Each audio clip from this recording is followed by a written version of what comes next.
Okay, guys, welcome back to Great America Outlawed News Roundup coming at you March 12th, 2025 with Boomer Bust and Green Blob. Green Blob. This is going to be more green scam stuff. Yeah, it will be. Yeah. Like green slush fund sort of thing. Yeah, kind of. Yeah, I had to read. I read this article. And I'm like, oh man, it's just too well written not to talk about. And it kind of so I fit it all together. There's like it kind of goes from Carney to the climate change stuff. So yeah, Do you care to hazard a guess as to what mine? boomer bust. I mean, you know that it was the boomer bust. What was the boomer called? What was the boomer thing called back then? Wasn't it called the bust, boom or bust? Oh, okay, boom or bust. It may be about the economy. It's about your buddy. Trump? No, your other buddy, Carney. Oh, you guys Carney too? Okay. Well, then we're gonna have a lot of Carney then. That's okay. Well, we should. He's the new prime minister of our be like beloved country. carnivore. We should have carnivore in there somewhere with our memes. Makes it sound too cool. It's got to be like Carney, like like be the guys we used to make fun of that worked at the fair. That kind of Carney, Yeah. We can't be cooling this guy up. I'm telling you, that whole like make Carney Photoshop Carney into doing all the coolest things was the most retarded like op ever. Like, are you guys serious? Like subconsciously, I feel like this is having an opposite effect. You're probably right. Because in a lot of ways, I don't think the mind can distinguish. The subconscious isn't distinguishing the two. It's just he makes Carney. Just sees him in a cool thing, lying about something. But the meme is about lying, but the subconscious it reminds me of the most interesting man in the world. I mean, yeah, it would be a good ad campaign. So I'll jump right into this. This is the boomer bust. So this is just kind of a breakdown. Now, I don't really care, but this is just there was some interesting tidbits in here about him getting voted in that I don't think that I'll be interested to see if you've heard any of this yet. Okay, so I can't wait, because it's like they've got this whole paint job like Carney's going to just run rim. So this actually might even start to show as to why guys like Wyatt are starting to say, well, those polls are crazy. You know what I mean? Like this whole Carney thing is so anyway. It's official. Mark Carney has won the prize of prime minister. Now he must figure out how to keep it. Carney comes to the job with a lot of pluses, chiefly his steady demeanor and economic experience. Hang on. Who wrote this? Where's this from? This is the National Post, which is usually pretty conservative leaning. Chiefly a steady demeanor and economic experience, but also a pile of vulnerabilities. Already, the conservatives are gleefully exploiting them, branding him a liar, sellout, and globalist. They are saturating social media with memes and clever ads, trying to define him before he calls an election, which is likely imminent. Considering the latest Nanos polls puts them a mere percentage point ahead of the Liberals. So anyway, let's jump into this. First, Liberal numbers don't bode well for volunteers. Of roughly 400,000 registered Liberals with free memberships, 152,000 cast their votes, a turnout of 38%, and Carney won with 131,674 of them. In contrast, 65% of 400,000 paid members cast a ballot in the Conservatives' 2022 leadership election, which Oliver won with 295,000 votes. Ahead of the vote, Liberal Party members tried to dampen expectations by blaming technology, and it's true that many of them believe the race was a slam dunk for Carney. But I suspect there are reasons for the low turnout, one of which is that supporting the Liberals doesn't cost you a dime, which makes for less committed members. And so this is interesting already because the technology thing, like people are already pointing out, it's like, well, you'd think it would have been the boomers that would have had the trouble with the technology. But either way, I mean, he was going to win either way. So let's jump down here. Carney's big numbers, in contrast, were in ridings that are older and more affluent. Not coincidentally, perhaps, those who have the most to lose faced with the chaotic threatening of a U.S. President Donald Trump. Carney has a choice. He can try to bridge. Oh, I skipped the meat of it here. Where is it? Here we go. So that first key point there is right under the ad. The second key point is organization. The results show the party is very weak in Quebec. a province that is key to any majority government. 24 of the bottom 25 ridings were Quebec ridings, and in almost all fewer than 50 people voted. Turnout was higher in Montreal area ridings, but if the party wants to make gains in the province, it needs to show up with the other. So, I mean, 50 people voting. That is pretty pathetic, I would say, right? Well, that's yeah. So did you hear that there was a whole huge problem voting? Like what's her name? Yeah, I did. But let me just finish. Okay. I'm gonna finish one more paragraph. The third point is strategic and stems from the weakness of Carney's opponents. Chrystia Freeland got only 8% of the vote, which wasn't great, but the real surprise was Karina Gold, who polled an anemic 3.2%, barely 2.2% ahead of Frank Bayless, who most people had never heard of. Pundits were pumping Gould as a possible second place finisher, but she flamed out. So anyway, they might have memories of her being completely woke and just really gross to listen to. Like I was like disgusted by the stuff that she had to say during COVID and after COVID. It's like she was just like the epitome of what was happening at the time by the politicians. You know, it was gross. So maybe people have a bad taste in their mouth from that. I don't know. But I also heard that they didn't call an election this week. That's what I read today. Yeah. I mean, I don't know. I heard at the beginning, remember the very beginning, they're like, oh, you don't even have to be a Canadian citizen to vote, to sign up to the membership. Yeah. I was expecting it to be a total shit show, but. Well, they said that there was Candace Malcolm said she's getting all kinds of emails of people that were trying to vote and they weren't able to vote. They only allowed that many votes, it seems like. So, I mean, maybe not 100% of the people are going to vote, but it sounds like a lot got turned away.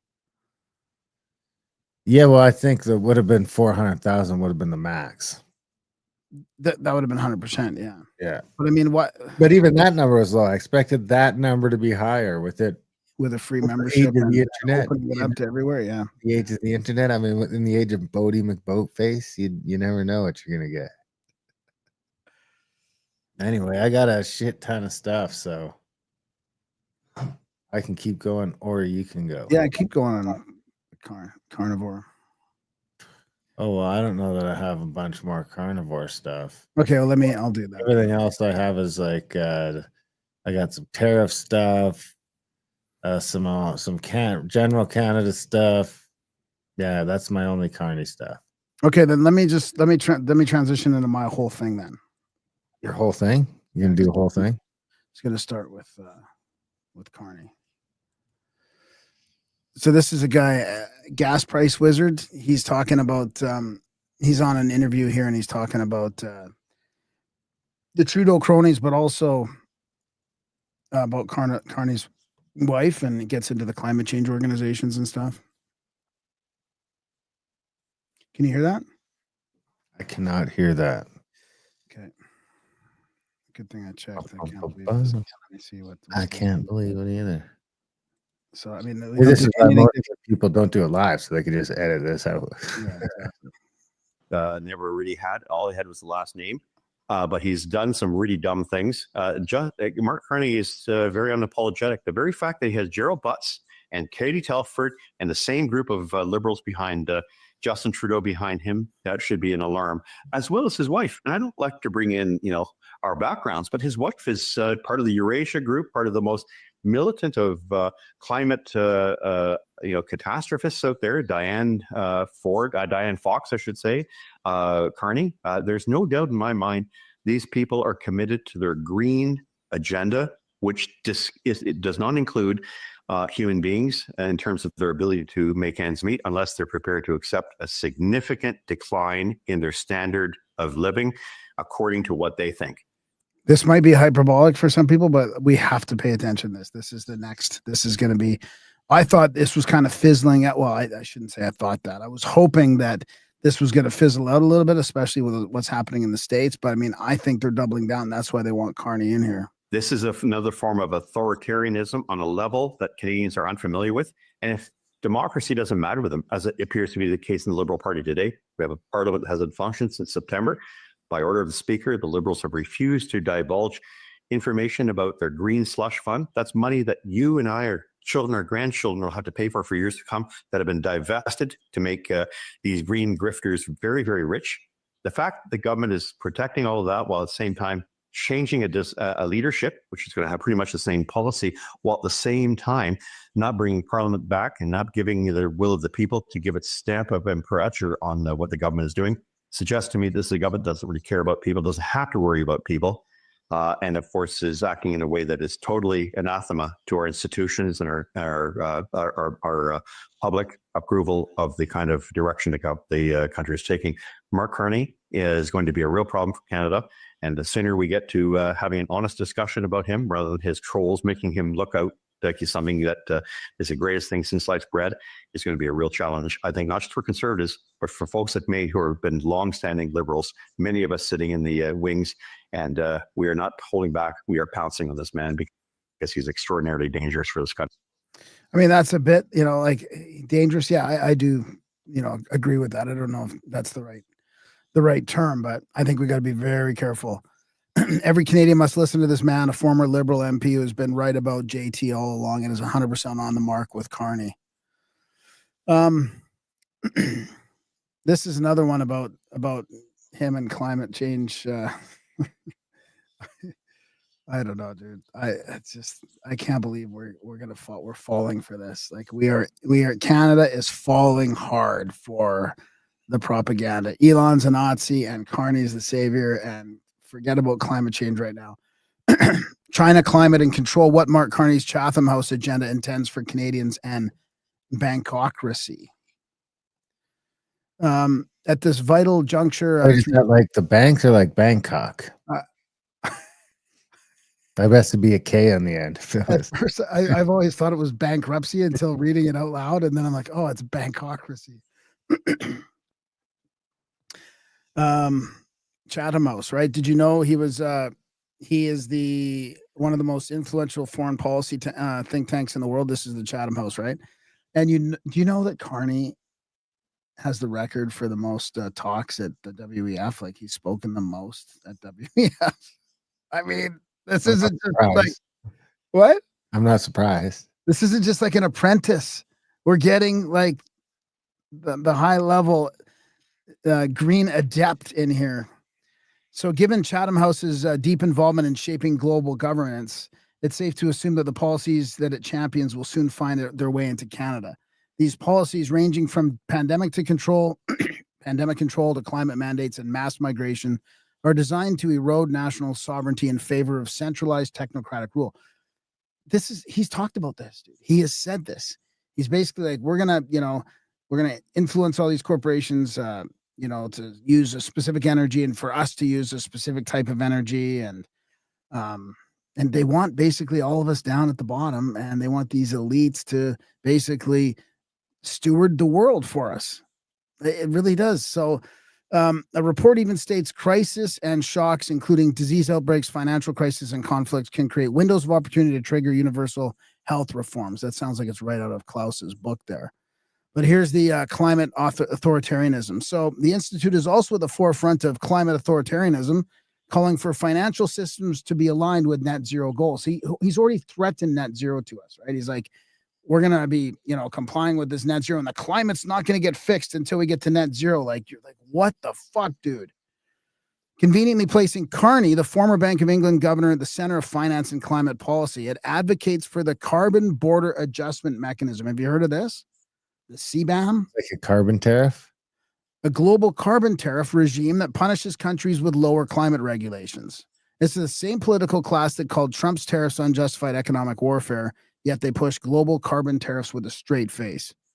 So Chatham House also aggressively promotes mass migration, urging nations to balance security concerns with their obligations to protect refugees. In practice, this means overriding national sovereignty in favor of mass resettlement policies dictated by international bodies, unelected international bodies, probably. Despite its Western branding, it's deeply tied to Chinese entities, including the Embassy of the People's Republic of China, China International Capital Corp, CICC, and other state-backed firms. More revealing is its collaboration with the Development Research Center, the DRC of China's State Council, a direct policy link to Beijing. This partnership, established during Xi Jinping's 2015 UK state visit, facilitated Chinese engagement with Western elites on governance strategies. So who exactly does he serve? Like, China's 2050 plan aims to replace the U.S. as the dominant global power. Carney, through organizations like the Chatham House and Canadian Politics, appears to be carrying China's baton, ensuring 30 years of political subversion under the Liberal Party continues. And then they talk about the war of bankocracy here. I'm not going to get into this because I want to stick to the other stuff. There's one of Corbett's videos embedded in here. Something to think about. Everything the public sees in here is likely passed through a gatekeeper, either electronic or someone's handler. So why full-on exposure of Mark? It's to ensure he is not elected so the other wing of the same bird is installed, or some other reason. Any thoughts? So then I wanted to just go to this post here, and it's on this. I'm going to back up here for a second. Oh, actually, I just lost it. I don't know if you've seen all this stuff going on with the vandalism, and I mean, Elon's a Nazi, and if we can call so and so Hitler, then we can do whatever we want against him. I mean, this is the methodology that's happening right now, the brainwashing. So I don't know if you've seen this emergency video. Oh my here. gosh, a Tesla Cybertruck is on fire. All right, you've got dozens of firefighters now putting out flames. That video is not important. Just that he says here, reminder, the left said climate change was so important that they should be able to A, rip out your gas appliances, B, ban your gas vehicles, C, tax you to oblivion for it. Now they are torching Teslas. It was never about the climate. It was about controlling you. And the main reason I wanted to say this is that this is from Lachlan Phillips. He says, I was in Extinction Rebellion for several years. I produced over 60 videos for them and helped with several protests. I can tell you directly, it was never about climate. It was about controlling you. Specifically, it was about mobilizing 3.5% of the population into permanent revolutionary protest in order to trigger a communist revolution per Trotsky, Sharp, Hallam, Mao. This was told to me directly by some of the leaders of the organization. I tried to organize some programs to help businesses lower their carbon footprints without lowering profit margins or impacting the GDP. And I was told in no uncertain terms that the solutions were counter to the goals of the movement and that I should stop. It was then that I started to realize their true motives and understand that perhaps I was being taken for a ride. I learned that communist countries that have had some of the worst environmental records in existence, what XR was proposing, degrowth, agitation, decolonization, post-capitalism, and every other agitprop buzzword, would effectively drop civilization back to a pre-renewable era and force developing nations into a protracted industrial age, leading to orders of magnitude more carbon emissions than the incremental improvements found by market innovations. Population density is a critical function of renewable energy infrastructure. You don't have a factory, you have a market ecosystem. That's how technology works. It blew my mind that they didn't understand this. He's a techno-optimist, by the way, which I'm starting to really appreciate. After years of pushing against fossil fuels, they were suddenly vehemently opposed to Elon Musk and his EVs. It was mind-boggling to witness. I realized that Musk had single-handedly done more to reduce emissions than the entire climate activist movement combined. And it's not close. Mentioning this, I was met with bewilderment and anger. It was very hard to come away from that experience with much sympathy for the activist left movement. At their best, they were devoid of ideas and completely incapable of making meaningful technological or engineering innovations. At their worst, they were actively working against their own stated goals in order to maximize agitation and mobilize discontent toward a destructive revolutionary movement that would ultimately lead to measurably worse outcomes. Applying Occam's razor, it became apparent to me that the goal is communist revolution. And all these random causes, climate, gender, relativism, immigration, BLM, defunding police, Islamization, et cetera, were about triumph. I know, it's hard to say that one. Weren't about triumphing over injustices, but about agitating blocks of useful idiots into a perpetual state of protest. in order to seize power and control in the name of Marxist revolution. I thought they were creators and visionaries. I was wrong. True change comes from the builders. I love that. Yes, there are problems on this earth, but they are only to be solved by you tackling those problems, building useful things, and helping to push the species forward. If you're smart enough to contribute, you belong amongst the builders. And there's lots of really good comments on here, you know. And I was funny. I was thinking about, like, let us build, like, let men build, not, you know, men as in man, but as in human, you know, let us build. Mostly man. Mostly. Make some great art. The ladies make some great art. Yeah, and I mean, just for him to realize that, and you know, to come out of it like that, because I've just been thinking, with especially with Carney's rhetoric, like, he's telling us right up front that he's got basically communist motives, like, and so then that brings me to communist with 50 million in the bank. Yeah, exactly. Communist for us, right? Communist for us, and what would it be for them? Capitalism for them. So then this is oh, I forgot to open up that other thing. So let's see here. This is what I thought I'd share, because it's so well written here, but it's alive. Do you ever see that movie? It's alive. The green blob is a parasitic organism. Oh. The Blob. It's an old movie, The Blob. I remember it scared the shit out of me when I was young. The green hive mind. Mark Hodgson has done a sterling and miraculously patient job of cataloging just some of the interconnections which manifest as the green blob. A funding analysis of an organization which probably few have ever heard of. This reminds me of the web of the Canadian climate stuff that we looked at a few months back, but it's called E3G, right? So a 47-minute read, just documenting sources of funding. I only managed to get a third of the way through before my brain circuits melted. Mark is made of sterner stuff than obviously, and he's done a huge favor, I feel. Because what struck me as I waded even deeper into the shady world of green blob funding is that, in essence, what we have here is a highly complex, living, breathing organism. Mark is looking at its nervous system connected to the brain. It's a parasitic organism too, sucking the life blood out of the tax bases of many countries who have embraced the scam that is the climate and nature crisis, and its alleged mitigation via carbon reduction measures. I'm calling it the parasitic green hive mind, and I really do think it is a living organism, functionally in every sense, if not literally. And that gives me the creeps, quite frankly. It's really sinister. So Mark introduces his mammoth article as follows here, and it's like, he says, a few days ago, my attention was drawn to an article headed "The UK's Clean Power Mission, Delivering the Prize." And this is Canada, and this is coming if it's not here. Like so many other pieces purporting to show the benefits and wisdom of net zero, it comes to a conclusion that I find to be scarcely credible. The UK government can both achieve its clean power 2030, that's 5 years from now, Clean Power 2030 mission, and bring down electricity bills for households. Detailed modeling shows how the government target of 95% clean power by 2030 is attainable and will protect the UK from gas price volatility. If that is paired with the policy reforms in E3G's electricity bills charter, bill payers could enjoy savings over £200 a year by 2030.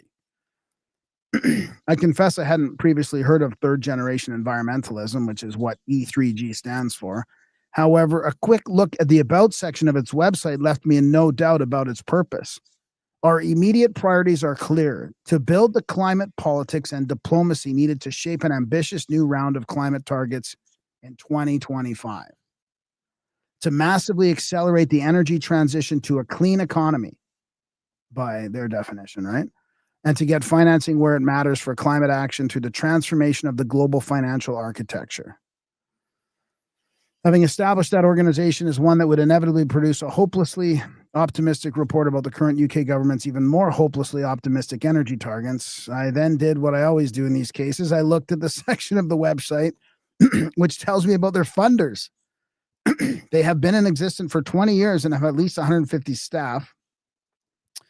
So they must be well funded. And while the section of their website listed funders that doesn't pay make us privy to the sums received from each. It's a list of funders that we skeptics who do what we do for nothing could only dream of. 68 funders are listed. So many of the familiar names are there that it reads a bit like the intermarried royal families of 19th century Europe.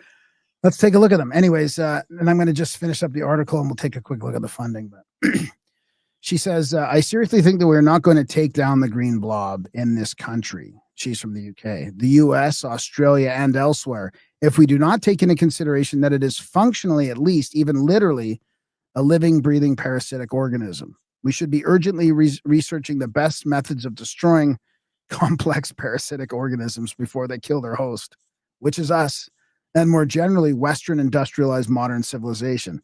I wonder if Team Trump has got this message, because here in the UK, Team Starmer is already fully assimilated into the parasitic green hive mind, as was the rotten conservative administration before, plus nearly all of the mainstream media, plus virtually every public institution and the whole of academia. Like, this is a great summary of what we're up against. And we have the guy that's from the UK and from Canada and from WEF, that's wife is tied up in all this stuff.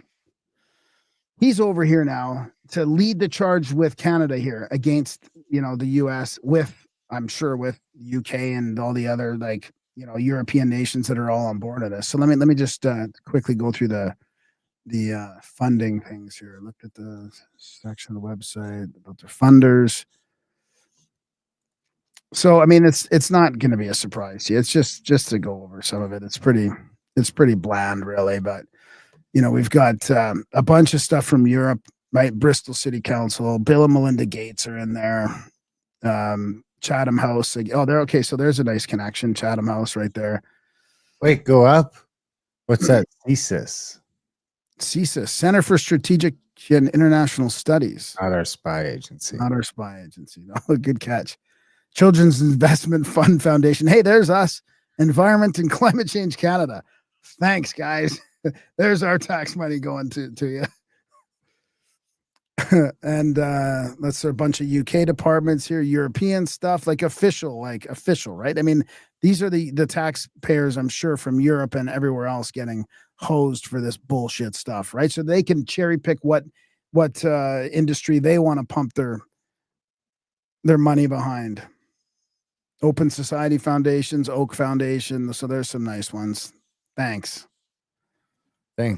Soros. Rockefeller Foundation. I mean, so all the big ones are here, and all the Wellspring, WWF, World Resources Institute. So yeah, pretty I don't know. I think it's something we got to pay attention to. It's going to come fast. We thought, after COVID, we thought, this climate change stuff's never going to fly.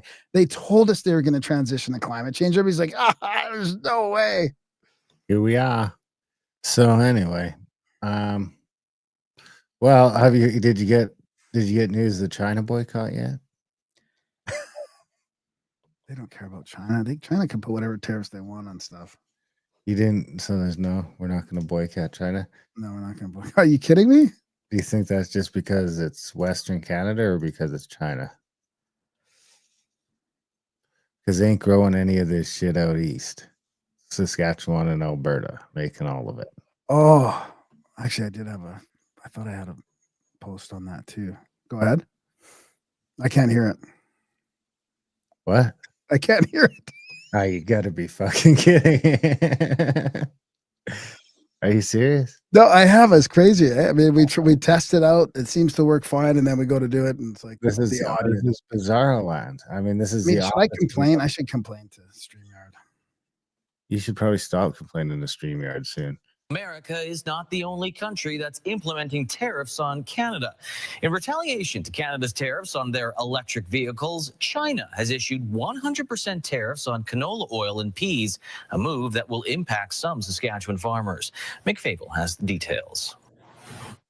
Canadian canola is once again the subject of trade measures from China. It's now under a new tariff, retaliation to the federal government's decision to impose tariffs on electric vehicles, steel, and aluminum from China in October. It's leaving Saskatchewan's canola sector with a new sense of uncertainty. We've seen it come down even just today. A number of different grain buyers have said they are either going to a full no bid or they are going to reduce prices and reduce bids. And so the canola market has been thrown into complete upheaval, and nobody really has any idea what to do. Saskatchewan is Canada's largest canola producer, with about 55% of the entire country's crop grown on roughly 10 to 12 million acres of Saskatchewan's farmland each year. 90% of all canola is exported, primarily used in products like canola oil. Of those exports, $4.9 billion worth went to China in 2024. If you take China completely out of the picture, that could be between 20 and 50% of the market. What do you do if you suddenly produce twice as much as what the market is looking for? You're going to see some very significant reductions in the value of that commodity when you go to sell it. This isn't the first time canola has been the target of trade measures from China. Now, with a new growing season approaching and a new round of economic measures, industry leaders say producers have decisions to make. It's not just what they plan to do this year, it's going to impact the next several years. And so, it will be something that farmers are going to have to consider how it works within their business plan. And every farm is different. So it's really, really hard to predict. Can I, is that it for that one? That's it for that one. Yeah. Because I saw this guy, I came across Saskatchewan farmers today complaining about this. Good morning. Fuck, I'm pissed. Farmers in Western Canada still hold 6.2 million MT. What was that? Of canola on farms. Tons. Metric tons. 6.2 million metric tons of canola on farms. China imposed 100% tariff, but the market took $125 off the table. So basically almost $1 billion was fucked out of Western Canada farmers' pockets to save, to save a few Eastern electric car jobs. And Easterners wonder why I hate this fucking useless country and liberals NDP. So, I mean, they're pissed. There's a whole bunch of people pushing back. And then I feel bad for these guys, canola farming, right? Because then there's a bunch of people saying, well, you should be careful what you're farming there and what you're relying on because canola is poison. They're like, no, it's not poison. Yeah, it's poison. No, it's not. But it does make you wonder, right? Should they be careful about, they should, I mean, do they know that they're like the demand from North America is going to just plummet and that they better send their canola to China? Yeah, well, I mean, a bunch of those U.S. restaurants are already switching over to. I know. So it's got to affect the farmers here already. Yeah, it's got to. Yeah, I would agree. I mean, there's probably a great engine oil market. It was about a week ago. That's what one of the comments was. Liquor products and other products made in Republican states off of the shelf here at the liquor store and at all of our public liquor stores across the province. Since then, we have seen a threat of additional tariffs on the dairy industry, an investigation into our lumber industry by the president with the aim of adding even more tariffs, and disturbing articles in the New York Times and other places about the president threatening to redraw our borders and pursue Canadian water. Now, the reaction of many British Columbians, myself included, is if the president's so interested in Canadian water, then we're going to help him out by letting him keep his watery beer. I'm here to announce today that we are removing the rest of the American liquor products from the shelves of the BC liquor stores. That's wine, distilled products, and beer. And we're doing this for a couple of reasons. One is to respond to the escalating threats that we're seeing from the United States. The other is to recognize the feeling that many British Columbians have now when we look at American products, we don't even want to see them on the shelf anymore. And so we're sending that strong message. We're responding to what British Columbians are asking for, and we are removing the remainder of the products. Who's asking for that? I mean, it's such a circle jerk, right? They brainwash the people. Then they say the people want stuff, but meanwhile, it's the government and the media brainwashing the people, right? And then saying it's the people that want stuff. I mean, it's unbelievable. Has any of them addressed what Trump's talking about and how unfair the tariffs are against the states already from all these other countries? Does anybody at all just hello? Anybody there? They want to bankrupt us. It's unbelievable. Well, let's jump back over to our buddy Bruce Party. Like Trump, tariffs are not all that crazy. So there's another take on tariffs. I like Bruce Party stuff. Over the past few days, President Donald Trump has made so many announcements about new tariffs on Canada that is difficult to keep track. For weeks and months, a chorus of conservatives and libertarians have savaged Trump's fondness for tariffs. Tariffs punish your own people, said John Stossel in Reason magazine. Tariffs are taxes, and taxing trade will mean less trade and higher prices, said Senator Rand Paul. The optimal level of tariffs is zero, said Walter Block in the Financial Post. They're not wrong, but like Trump himself, sometimes tariffs are not that crazy. Yes, tariffs are taxes, and taxes are bad. Tariffs tax your own people when they buy foreign goods. Tariffs raise prices and increase inflation. They impede transactions that benefit both sides. Consumers and producers in both countries will be better off without trade impediments. Yes, the ideal level of you see where this ends, right? Is free trade. I mean, that's where this ends. There's going to be free trade between us and the U.S., which is kind of like the very first thing said. We should just have a free trade union. Tying us economically, right? Yeah, which could just be free trade. That's all it really has to be, as long as we can just kind of do business back and forth without any implications, really, that maybe there can be some regulation, but not a lot. But circumstances are rarely ideal. Paradoxically, if you value free trade and economic competition, sometimes tariffs are the best choice. A small town has 2 bakeries. They offer delicacies of the highest quality. The owner of the Indigo Bakery is friends with the mayor. The mayor uses his office to benefit his friends. He arranges for the town to subsidize the Indigo Bakery. Oh, I'm so glad he's talking about this example.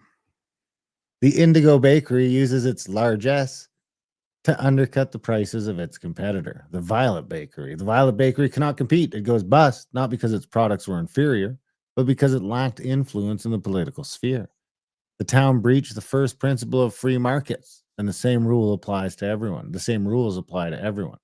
2 car manufacturers are in adjacent country. Each sells its cars on both sides of the border. The government of the Indigo country imposes a tariff on cars from the Violet country. Indigo importers pay the tariff tax to the Indigo country's government. Under a 20% tariff, importers pay $20 in tax for every $100 worth of car. They pass on that expense to Indigo purchasers. Inside the Indigo country, the price of Violet cars goes up. More Indigo consumers buy Indigo cars instead. Like the Indigo Bakery, the Indigo manufacturer has an artificial advantage. Of course, the best solution is to remove the tariff, but the Indigo government refuses. It protects its domestic friends. If you are the government of the Violet country, what to do? You cannot remove the tariff, but you can remove the advantage it creates. Match the tariff, level the playing field, subject competitors to the same rules. That's what Trump has proposed to do. On February 13th, the White House released a memorandum on reciprocal trade and tariffs. A few days later on X, Trump described his intentions. On trade, I've decided, for purposes of fairness, that I will charge a reciprocal tariff, meaning whatever countries charge the United States of America, we will charge them. No more, no less. It is fair to all. No other country can complain, and in some cases, if a country feels that the United States would be getting too high a tariff, all they have to do is reduce or terminate their tariff against us. Free trade purists object. Even reciprocal tariffs, they say, are bad. That would cause the same harm on the other side of the border. Indigo country tariffs disadvantage Violet businesses, but not Violet consumers who can buy Indigo products tariff-free at cheaper prices. A reciprocal tariff, the argument goes, would increase prices, reduce transactions, and be less efficient, just like the original tariff. But that's the chimera. For real free trade, the same rules apply to all competitors. That's as true for exporting manufacturers as it is for small town bakeries. In every country, people Both produce and consume. If they don't produce, they can't consume. If Violet workers lose their jobs, they won't be able to buy Indigo cars, even tariff-free. Back in the small town, the Indigo Bakery used its windfall to lower its prices, but only until the Violet Bakery went bust. No longer subject to competition, the Indigo Bakery was free to raise its prices to new highs. So too between countries. If foreign tariffs cause Violet manufacturers to go out of business, prices in the Violet country will go up. The United States is the most lucrative domestic market in the world. For some reason, Canadian businesses and governments seem to believe they have a right to access it. Yet the country insists upon imposing a plethora of tariffs and free trade restrictions of its own. Yes, the best tariffs are no tariffs, but imposing reciprocal tariffs at least preserve a level playing field in a fair fight. If I was President Trump, that's what I would do. Yeah, I like that. That's great. I mean, would it be fair? And we've seen this from China, right? I mean, China, the country or the government subsidizes a lot of these manufacturers, so they can basically just throw all the stuff in America, and America can't compete. So how is that fair? How is that fair that the Chinese government's using their, that policy, that propaganda policy, to make it unfair for Canada? I mean, that's why all the doors are shut now in the States, right? And then there's a bunch of people bitching about these tariffs from between Canada and the States, and they're getting it backwards. It's because Canada wouldn't buy as much from America, right? Not the other way around. It's because Canada sold more, like what, 160, 80 billion or whatever. That's what he means by that, right? It's like, you're not letting us sell to you, but we're buying more from you, right? Yes. So it's so weird. People don't get it. There's no response. That's why it makes me wonder why they're they're fighting like this over it, as if they can win the fight to begin with. But why aren't they addressing what he's talking about? So here, let me just follow that up with a quick clip here, okay? About Trump and his guy Lutnick here. Can you hear it? Who cares? Oh, I can't hear you. Oh, okay. Who cares? I tell you what, who cares? Donald Trump cares. And when we balance the budget, you know what that means? That means our deficits stop. Interest rates come smashing down. His goal is to have external revenue. The way I think about it, we all are so used to paying taxes. We're so used to it. We have like Stockholm syndrome. Don't stop the Internal Revenue Service, God forbid. How about this? The rest of the world leans on our economy, breathes off our economy. Not only is our economy $29 trillion GDP, but we consume $20 trillion a year. We are the buyer of everybody's stuff. See, this is matching what we were talking about, right? They're the buyers. We're selling him more than we buy back. We buy everybody's stuff. So who's more important? The people who sell stuff or the people who buy stuff? So we are the buyer of everybody's commodities, products, goods and services. Everything comes from us, right? Let them pay a membership fee. We all understand that model. Let them pay. How about we, you and I, and every single person we know pay less? How about no tax on tips? How about no tax on overtime? How about no Social Security? How about all those things? These are the kind of thoughts that will change America. I know what his goal is. No tax for anybody who makes less than $150,000 a year. That's his goal. I mean, I don't get the sense he's lying, but he's saying that's Trump's goal. Like, no tax for people under 150,000 a year. And you know what the meme is on the left? It's the exact opposite of that. It said, he wants to raise the taxes for people that make $100,000 and less a year. You're like, well, that's what's going to have to happen here, because we got to pay for this. Do you see this? Revealed Trudeau spent $11 billion on overseas gender programs during his tenure. When he was elected, he promised 11,000 million. 11,000 million. See, 11,000 million. Yeah. We get it. And the budget, I guess, didn't balance itself. He promised a budget to balance it by 2019. Over the last 10 years, the government of Canada, so when they say the government of Canada, that means you. I mean, every Canadian listening to this is you. This is your taxes. Over the last 10 years, the government of Canada has spent around $11.2 billion on overseas gender initiatives, focusing on projects directly targeting gender. Can you just, while I'm reading this, can you look up what a couple of our our big expenses are out of the say the annual budget? Like, what does this compare to healthcare, things like that? Okay. Focusing on projects directly targeting gender equality and women's empowerment is outlined in Canada's Feminist International Assistance Policy. The figure is a conservative estimate, as it primarily includes gender-targeted aid and doesn't account for the full value of gender-integrated projects, which could add billions more if fully calculated. Trudeau announced FIAP in the House of Commons in 2017, emphasizing Canada's commitment to gender equality. I mean, we're so committed to gender equality that boys can be girls and play sports against it. We are here today to launch Canada's Feminist International Assistance Policy, a policy that puts women and girls at the center of everything we do Unless you're playing sports. in international assistance. Or you could just say you're a girl, and we'll give you the money. Because we know that when women and girls thrive, everyone benefits. Trudeau promised to balance the budget by 2019 during the 2015 election, but instead ran 9 consecutive deficits.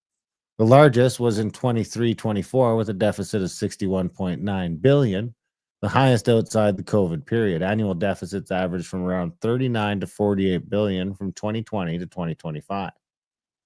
Driven by pandemic spending, infrastructure, and social programs. Federal debt doubled from $693 billion in 2015 to an estimated $1.4 trillion by March 2025. Per person debt rose by $427 from 2014 to 2024, with debt servicing costs hitting $53.7 billion annually in 24-25, or $1,301 per person per Canadian. More than the federal GST revenue. So they'd have to add an extra percent to the GST just to cover this. Pre-COVID deficits are smaller, $18 billion. Blah, blah, blah. Critics like the Fraser Institute argue much of the spending was wasteful, while Trudeau's government framed it as necessary for economic recovery and social equity. Well, healthcare, for example, was $372 billion approximately in 2024. 12.4% of the country's GDP, I guess. This breaks down to approximately $9,054 per Canadian, with health expenditures representing. So get that, all you Americans. Canadian? Wait, say that again. So in 2024, Canada's total healthcare spending was estimated at $372 billion. You have the screen now. You got to share the screen. You got to just do this whole thing now. Well, okay. Because I'm going to calculate what my family's, what kind of insurance I might be able to get. Okay, it's Grok here. So,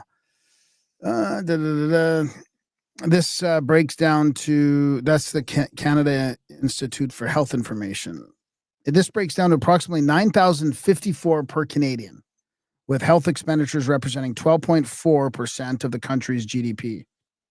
The highest ratio outside the 2020-2021 pandemic period. Over 70% of this, so roughly $264 billion, was publicly funded through taxes, with provincial and territorial governments covering the lion's share, about $241 billion, and the federal government contributing through transfers like the Canada Health Transfer, which was $49.4 billion in 2023-24, and likely grew slightly by 2024. So, for a specific provincial example, Ontario. So just on taxes, that's $6,600. So that was if every Canadian was a taxpayer, and every Canadian isn't a taxpayer. But let's just assume, for the argument, every 40 million Canadians taxes work out to $6,600 per year. So if I was paying $6,600 for myself, and for my family, what kind of coverage does that get? What kind of coverage can you get for $700 a month? And that'd be more because I have a family. So that'd be like for a single guy. What is it for a single guy? What is $650 or $6,500 a year get you? If you got a family, you're probably, 2.5 times that. So what can you get for like 15 grand a year or 18 grand a year? What kind of healthcare coverage does that get you? Yeah. Besides access to a bunch of specialized care that you don't get in Canada. I mean, we don't want to get into the whole healthcare debate. We've done that enough times, but there is a big difference between the two. So, yeah, for a specific provincial example, Ontario, Canada's largest province, spent $4,889 per capita on healthcare in the 2022-2023 fiscal year, totaling around $73 billion for its population of roughly 15 million at that time. This was the lowest per capita health spending among Canadian provinces, yet it still accounted for about 40% of Ontario's overall budget. So, I mean, it's still a lot of taxes and a lot of expense. So the 11 billion, it doesn't seem too great when you look at it. It's about 5%, or let's say 3%. All right, my turn. 3% of healthcare budget spent on overseas gender stuff. I mean, Let's jump. That's still a lot. I mean, what's the road budget?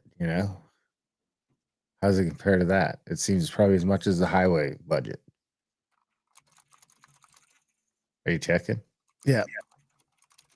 Are you asking Grok? Yeah. Grok-a-lockin'. Yeah. I'm trying to learn how to use Grok a bit better. Oh, wow. This is interesting. All right, come on, spit out.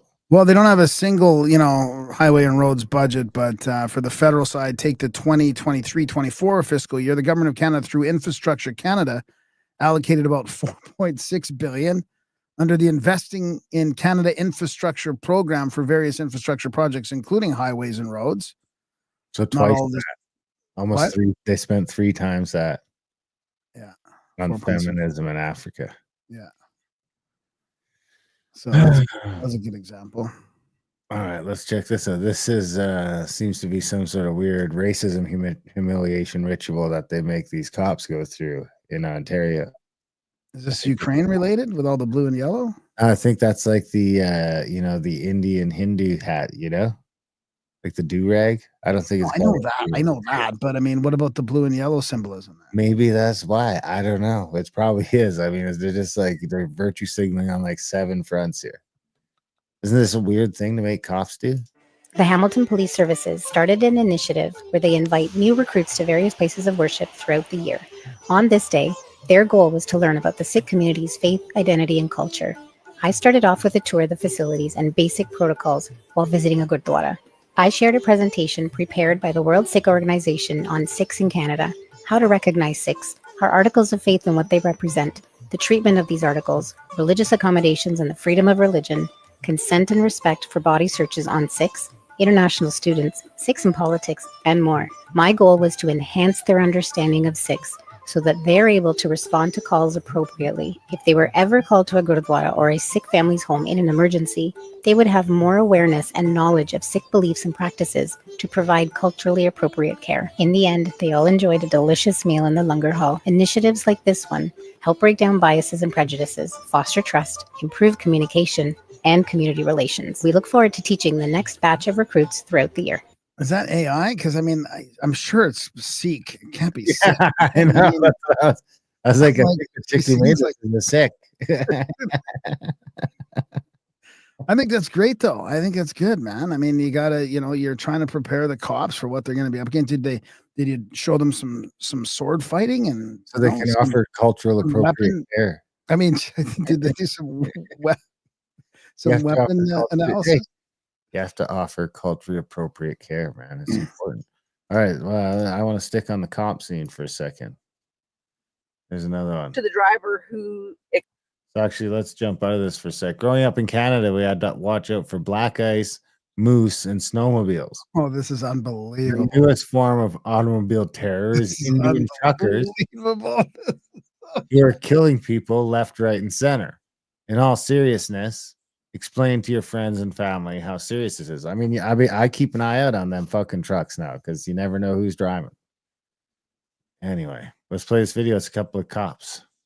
One of my peers was on a 400 series highway operating a police vehicle beside a transport.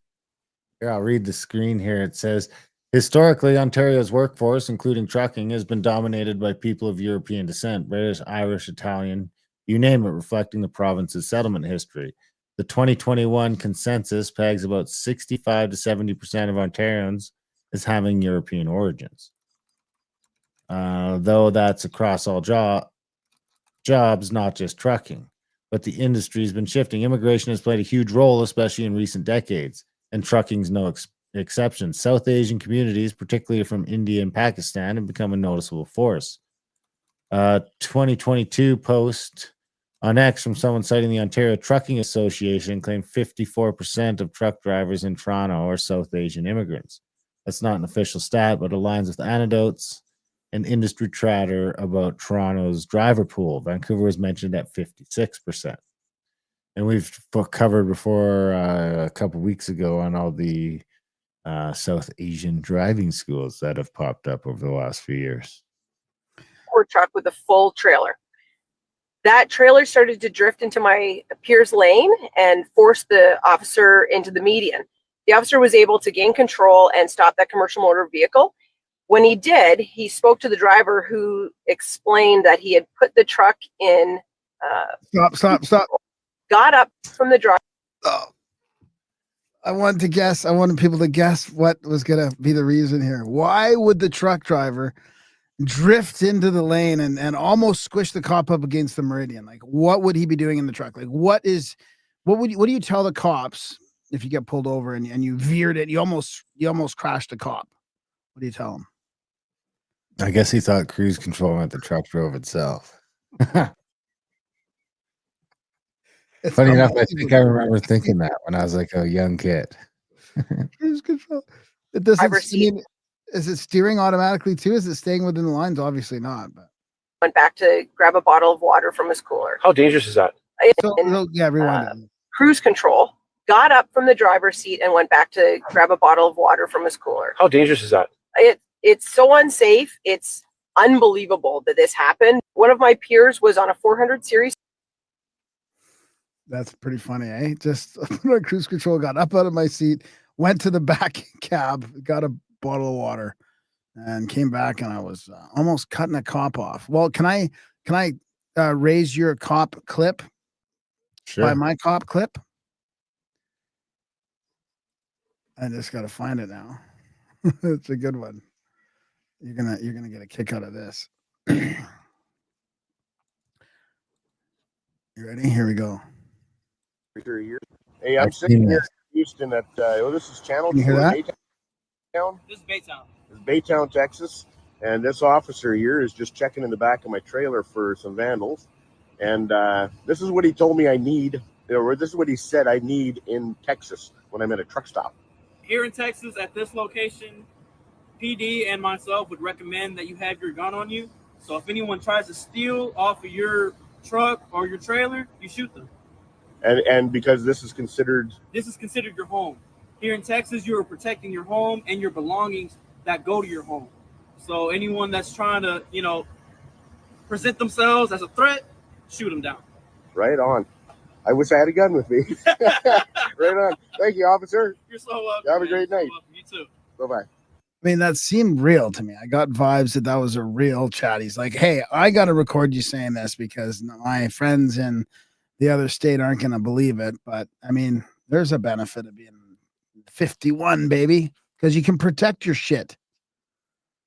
That's right. Well, you can protect your shit here, too. You're just going to get in trouble for it. Well, let's do this one. I mean, I got to do this. I can't not do this one. I mean, this is on our national. This is a CBC, so this is state news from our state news outfit. The U.S. has covertly destabilized nations with Canada. It's being done in public. Intelligence experts say young, economically vulnerable people would be likely target. Former senior Canadian intelligence officials say Canada needs to be on the lookout for campaigns aimed at stabilizing the country. Destabilizing the country amid U.S. President Donald Trump's escalating 51st state threats. I would regard Mr. Musk as a problem, said Ward Elrock, who headed CSIS for a decade, including during the 9/11 attacks. Elcock. What did I say? Elron?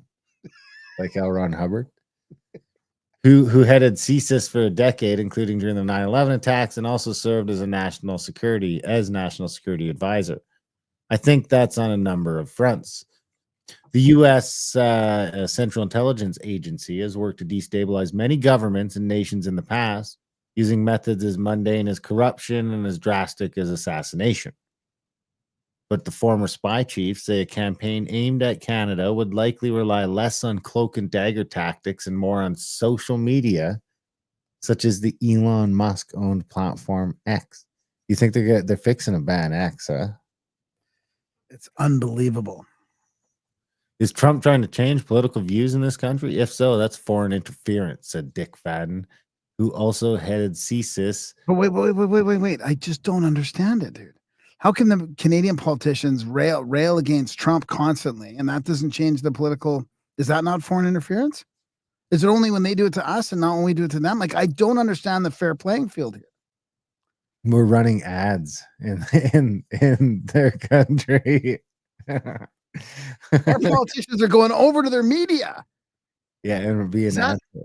That's okay, but they're not coming over here to our media, are they? That's foreign interference. It's no more acceptable from the United States than it is from China or Russia or anybody else.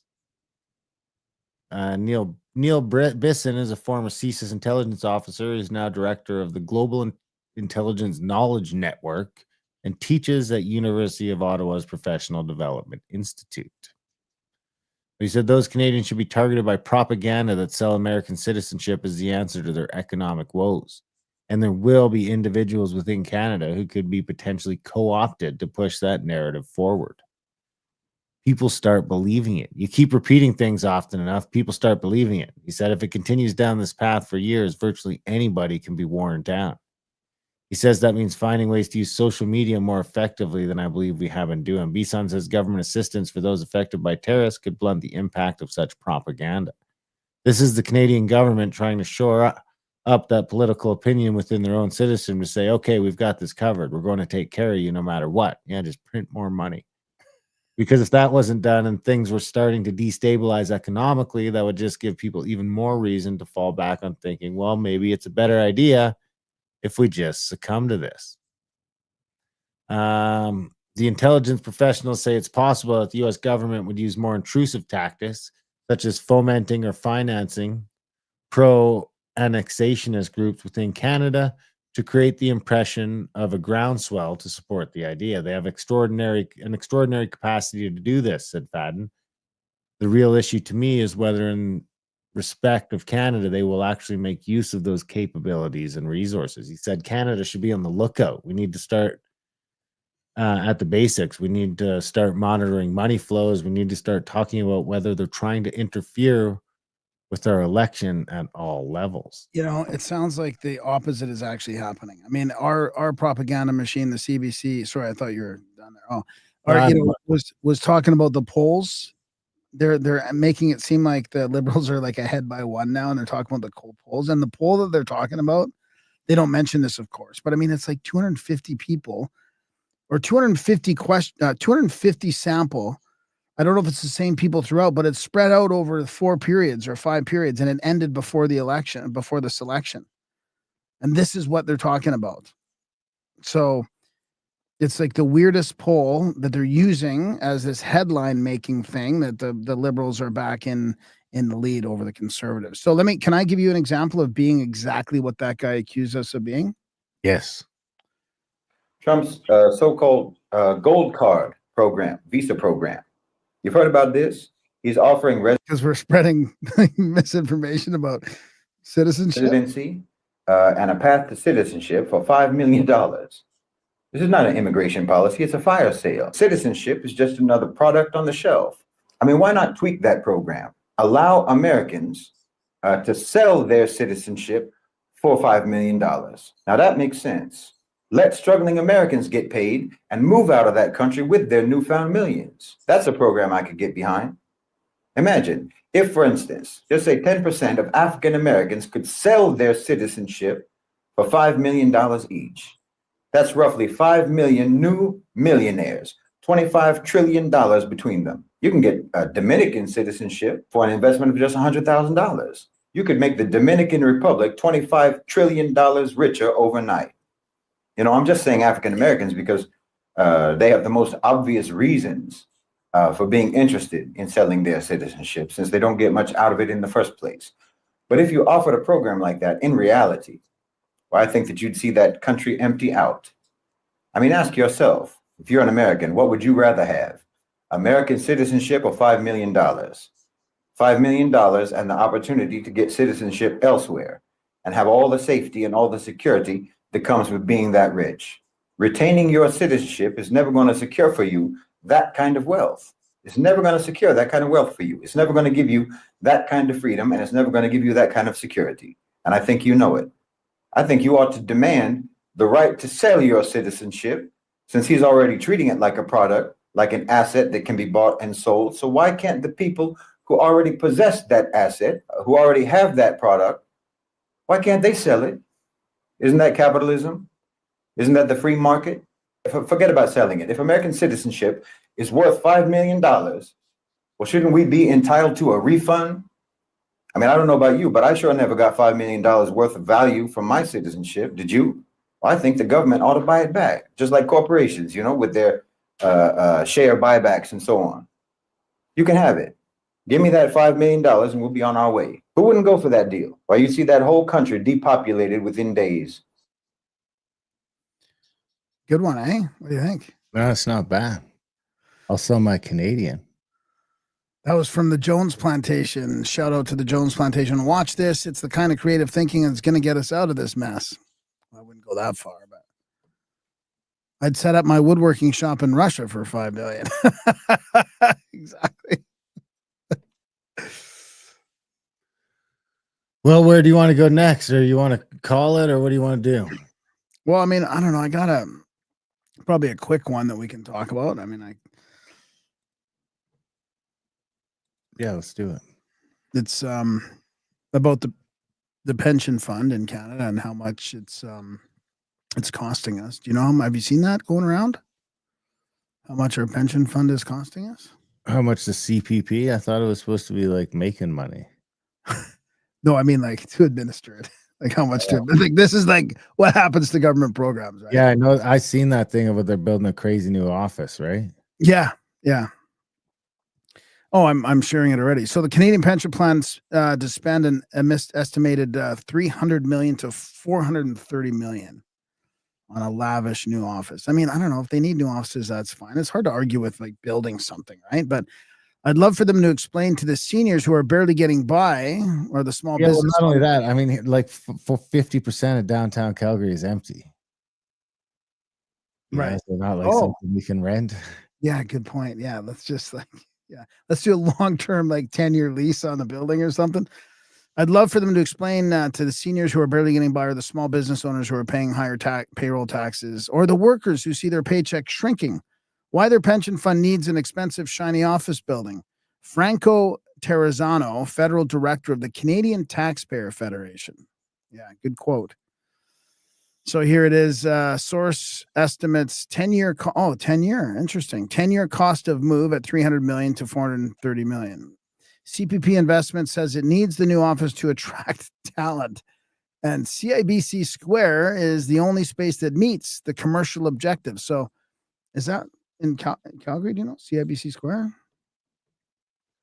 No, I'd say it's probably in Toronto. So how much do you think the pension plan costs to administer it per year? Like, what do you think? Like to administer the Canadian pension? Know. I mean, how many years is that? That's just to outfit it. Oh, here we go. Oh my God. Yeah, you're gonna flip out. This is like the guy running it is getting like 12 million a year or something like that, or 10 million a year. So in 2006, it was 100 million, let's say in 2006, 2008, almost 200 million, 2012 doubled to 400 million in those 4 years. 2016, 15, it was at 800 million. And then it just keeps going up and up and up. Like this is an unbelievable curve. 2024, it's at 1.6 billion. This is the CPP investments operating expenses, which are deducted from the fund's net investment income, have risen dramatically along with its net assets over the last 2 decades. So I don't know how much the assets are in there. I wonder, well, this is the operating expenses though. I mean, so that seems crazy, doesn't it? Can that be true? I mean, controls like $400 billion or something, right? I know, but still, like that's I'm a not lot of. saying it's okay. No, it's retarded.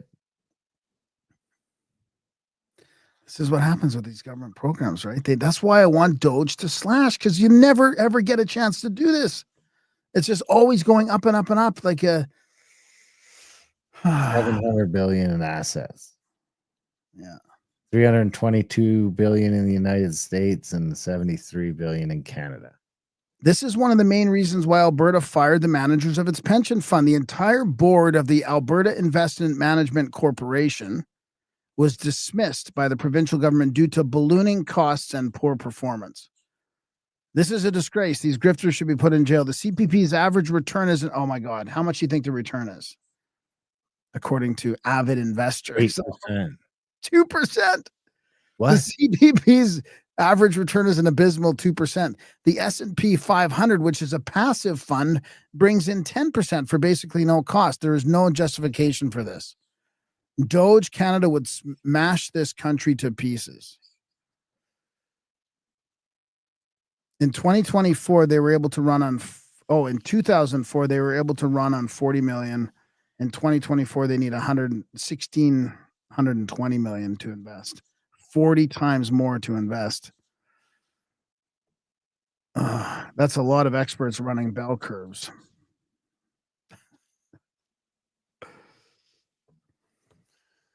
Well, let's do this one quick. I mean, this one this one make you remember remember my flight story when I came back from the UK. Air India flight from Chicago to New Delhi returns hours into journey after rags, clothes, and plastic bags clog toilets. An Air India flight from Chicago to New Delhi last Wednesday was forced to return several hours into its journey after multiple bathrooms on the plane were clogged with rags, clothes, and plastic bags, according to the airline. The flight, Air India was A126, was 5 hours into its journey when it was forced to turn around.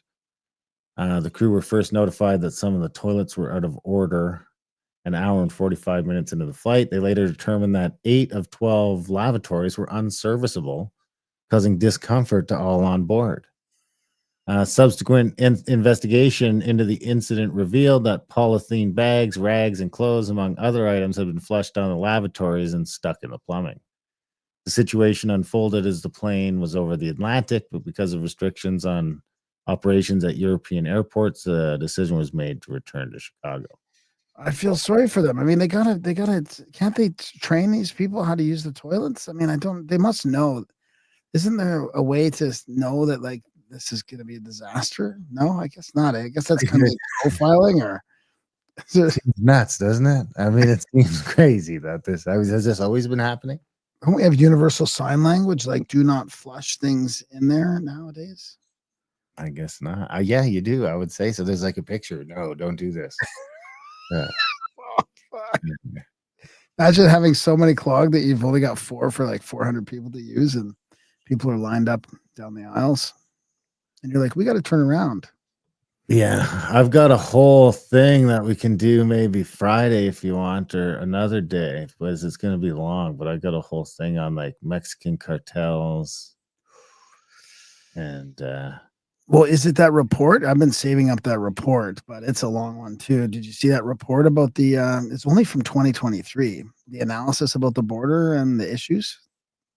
Yeah, well, this one's like BCRCMP arrests 3 people after heavily fortified multi-million-dollar home was found to be operating as a Mexican drug cartel headquarters in Surrey, BC.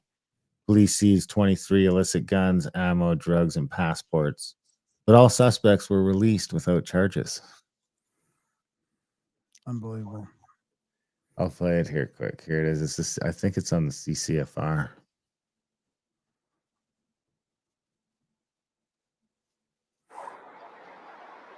Global News has learned, tucked away in this multi-million-dollar Surrey neighborhood is a home, allegedly the headquarters of a criminal syndicate connected to Mexican drug cartels. RCMP issuing a search warrant at the heavily fortified residence in September. So we have a number of different types of firearms. We have rifles, shotguns. 23 firearms, thousands of rounds of ammunition, bags of illicit drugs, cash, and multiple Mexican passports seized by RCMP federal policing investigators after a 3-year-long investigation. The plot to import large quantities of cocaine into Canada, say the Mounties. This drug operation was disrupted as a result of the arrest of one of their main leaders in the United States over the summer. Nothing to do with fentanyl, I'm sure. In July, leaders of the Sinaloa drug cartel were arrested near El Paso, Texas. RCMP not going into detail because of ongoing investigations. Wednesday's announcement comes on the heels of what RCMP are calling the largest drug superlab bust in Canadian history in Falkland, BC last month. Back in Surrey, through the steel gate, flanked by razor wire, Global News spoke to 2 individuals who politely declined comment. We're still waiting to hear from their lawyer.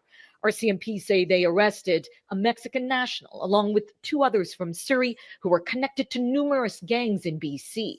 All 3 were released. No charges have been laid. Is it really successful when the 3 individuals you've arrested have been released? That's something that's really not up to police.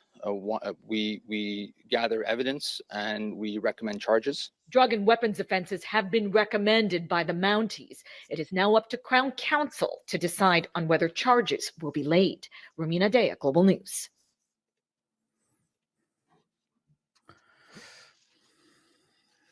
And then this is Sam Cooper. Any reasonable Canadian should ask why Prime Minister Justin Trudeau had private meetings with the PLA, People's Liberation Army, right? That funded Trudeau and sat next to him at fundraiser, plus his pimp narco counselor Heed, appointed to alleged criminal connections in at least 1 licensed body rub parlor. Previously operated inside the Radisson Hotel and was run by alleged money launderer Paul Jin, who was shot and wounded at a local Japanese restaurant in the fall of 2020. Reminder, the Bureau has covered RCMP intelligence concerns about Trudeau being accessed by senior AOC suspects in the open source evidence since 2023. 900 million FinTrack suspicious transactions report. One Hong Kong, MSB, RCMP, and CSIS Canada know this touches Trudeau's funding, meetings, and matters raised actually buried, isn't it, in the Hogue Commission? So that, I mean, Sam's alleging here that Trudeau is being financed by fentanyl money. Well, that would explain why they don't go after it, or they don't do anything about it, or they let people out. I mean, it just seems like a huge. I mean, this is. People say that Trump's people know this, right? And that's why he's trying to clamp down on it, because it might be a way to clean it up. But I don't know. I mean, on that, I mean, now I'm just playing it all anyway. So let's play this one quick. This is whoops, I didn't mean to do that. This is Kevin Hassett, one of Trump's top advisors.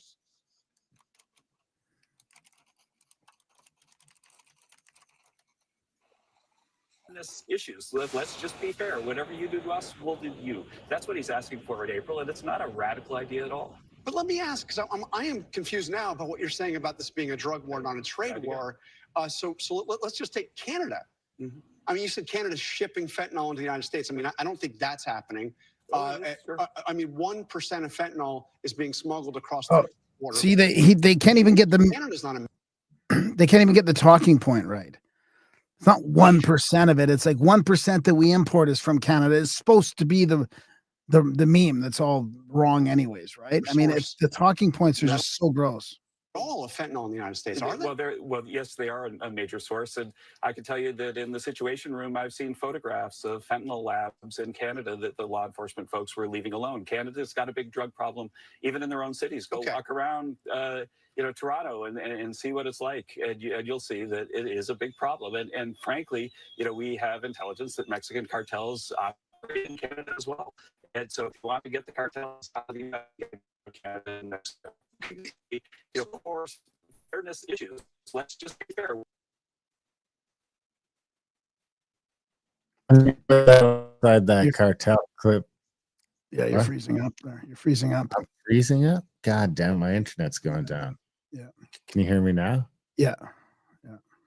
It's a bit fuzzy though, but so I mean, yeah, you couple that with this